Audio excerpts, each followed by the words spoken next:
Hello everyone, Radhe Radhe. आज आप लोगों का सीए फाइनल एएफएम का पेपर कंप्लीट हो चुका है और उम्मीद करता हूँ काफ़ी अच्छा पेपर आप लोगों का हुआ होगा।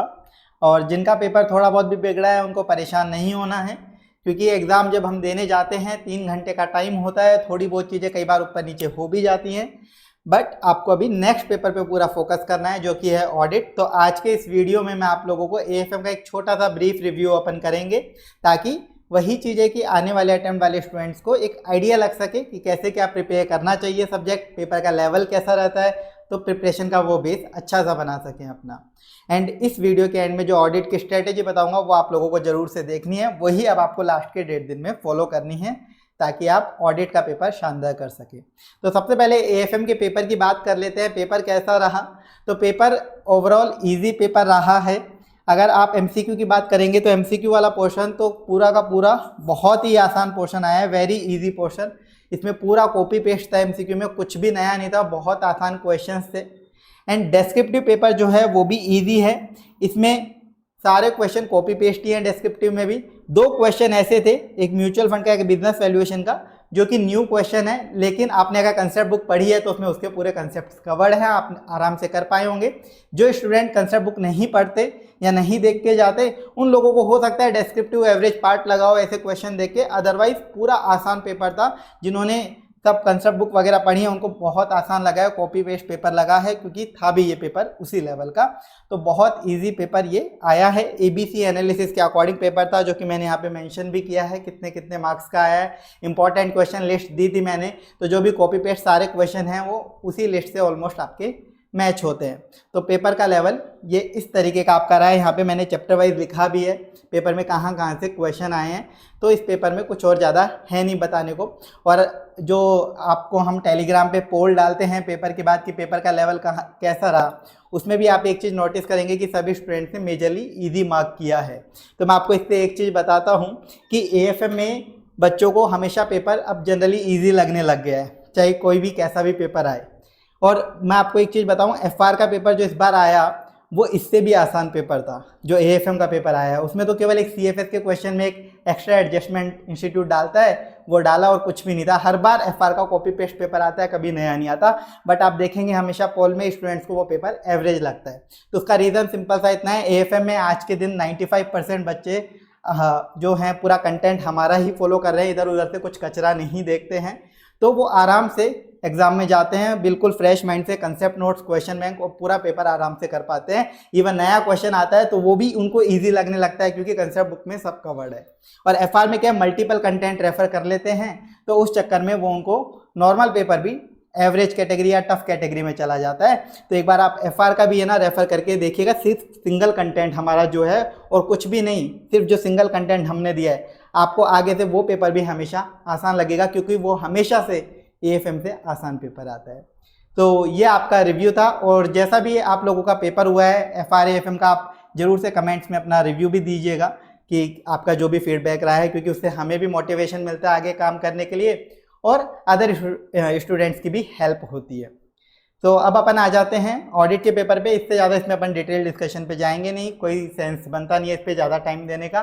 तो अब सबसे इम्पोर्टेंट है, जो स्टूडेंट्स पेपर लिख रहे हैं उनको ऑडिट की प्लानिंग कैसे करनी है रिमेनिंग टाइम के अंदर, 1.5 दिन के अंदर।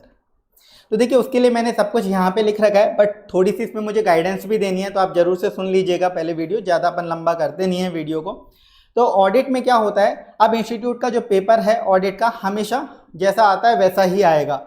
आप लोगों को लगता है कि वो टफ पेपर है, तो आप टफ अपने माइंडसेट से बनाते हैं, क्योंकि कभी भी पेपर मॉड्यूल से बाहर नहीं होता। जो इंस्टीट्यूट के कंसेप्ट हैं उससे बाहर कभी कुछ नहीं होता। बस आजकल इंस्टीट्यूट क्या करता है, चैट जीपीटी से केस स्टडीज बड़ी कर देता है, मतलब पैराग्राफ भर देता है। अल्टीमेटली रिक्वायरमेंट लिमिटेड ही होती है, बस पैराग्राफ भर देता है। ऐसा नहीं कि पेपर ही कुछ बाहर से आ गया, कुछ अलग ही चीज़ पूछ ली, पूछी वही चीज़ जाती है जो ऑलरेडी मॉड्यूल में एग्जिस्ट करती है। बस पैराग्राफ बड़े बड़े कर देता है, जिससे कि आपको पढ़ने में टाइम लगे और उसका इंटरप्रिटेशन निकाल के पता चले कि क्या आंसर लिखना है, वो चीज़ आपको समझनी पड़ती है। तो इसके लिए आप लोगों को बताया था कि क्वेश्चन बैंक से आप क्वेश्चन प्रैक्टिस करें, ताकि आप समझें कि क्वेश्चन में से आंसर कौन से टॉपिक का लिखना है वो पता कर पाए। उसकी प्रैक्टिस आप लोगों को करने का हमने बताया था।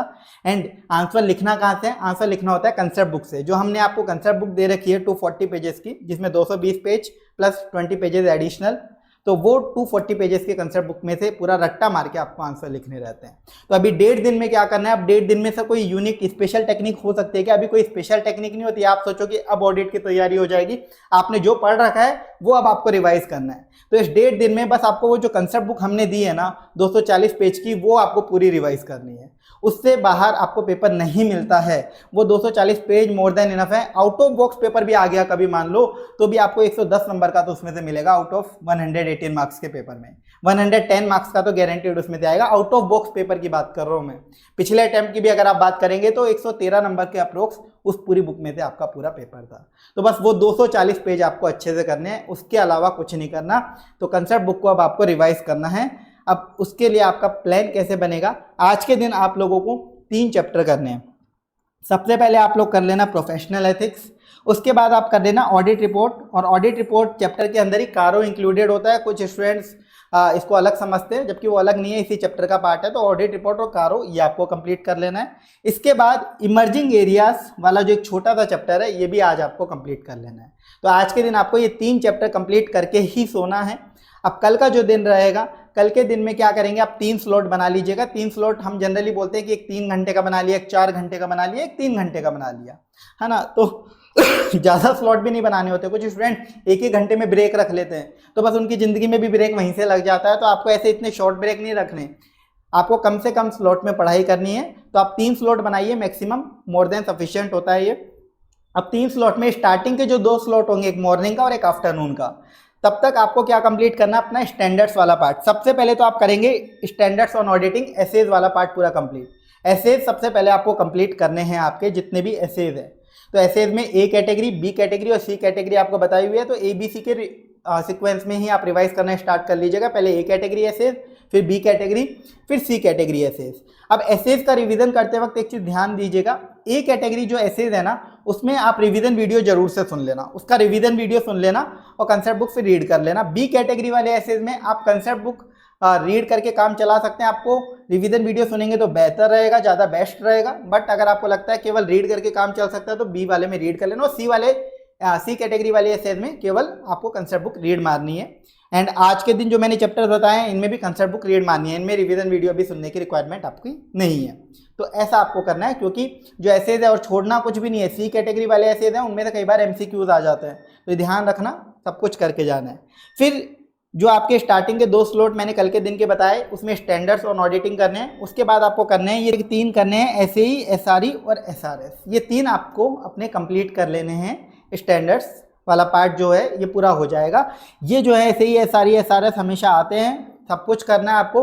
और इसमें इन तीनों के अंदर आपको रिवीजन वीडियो जरूर से सुनने हैं। रिवीजन वीडियो जरूर से सुन लेना, जो हमने अपलोड किए हुए हैं उनकी मैं बात कर रहा हूँ। बहुत अच्छे से उसमें पूरा समझाया हुआ है। और यहाँ रिवीजन वीडियो सुनने का मैं मैंडेटरी इसलिए बोल रहा हूँ क्योंकि इन तीनों के अंदर क्या होता है, जब क्वेश्चन आता है आप लोग कंफ्यूज हो जाते हो। मोस्टली स्टूडेंट्स क्या करते हैं कि पूछा हुआ होता है किसी अलग टॉपिक का आंसर, लिख के आ जाते हैं दूसरे टॉपिक का आंसर।